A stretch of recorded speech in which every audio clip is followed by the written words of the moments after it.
Demonstrations have been escalating since Palestinian leaders called for protests against the U.S. decision last week.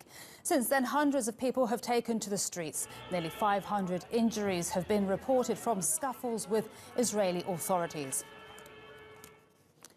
And TRT1's Iolo Dafydd has been in the occupied East Jerusalem all week and joins us now. Thanks so much for joining us, Iolo.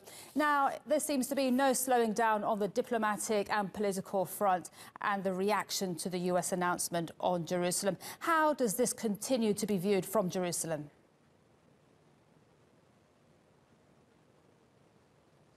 There is no slowing down, and quite obviously everybody is trying to reaffirm their position on Jerusalem and the status of any peace accord in the future, and of course this long-awaited for two-state solution. Now, you'll have many Palestinians saying the two-state solution is gone. It's gone with that for good after that announcement by Trump.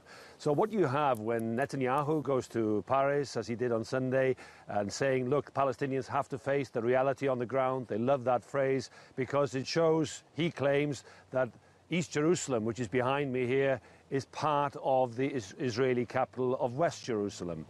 The 200-odd thousand, 350-odd thousand Palestinians here, of course, feel they have a right too, because this is what they hope will be their capital if there is a future state for Palestine. Or other Palestinians will say, well, look, the only future really is for all the people here to live together peacefully. Now, this is going to be interesting to watch how the Palestinians deal with that and how the various diverse voices within Palestine will deal with that. But internationally, everybody's taking their own stance. And I think it's indicative that when Vice President Pence is supposed to visit this region later this month, the Palestinian President Mahmoud Abbas has said that he will not meet him. There are Christian and Muslim leaders in Egypt have said they will not meet Pence because they know that Pence agrees with Trump for this announcement last Wednesday. And that's why it's quite important, all this diplomatic comments being made by people in different countries, because it is people trying to establish the ground that they stand on after that quite radical announcement by Trump. OK, Iolo. And let's talk now about the increased Israeli security on the ground. What is that looking like on Monday morning where you are?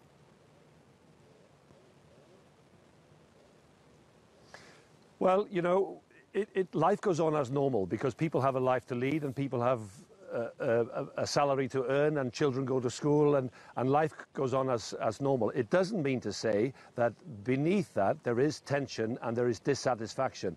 And it doesn't mean to say either that the quite small protests we've seen have been dealt with severely by the Israeli police. They go in, they'll stop any demonstration. We've seen them removing the Palestinian flags, any symbol of Palestinian statehood they want to get rid of. They don't want cameras to film that. So we've seen bigger, larger demonstrations outside the West Bank, outside Jerusalem, but it doesn't mean that it's over, and there are continual rumours about demonstrations where people can meet, because they're doing that, of course, under the occupation and the police. And it's difficult to do that. And it's difficult to carry on with their lives because of the pressure that's being put on them.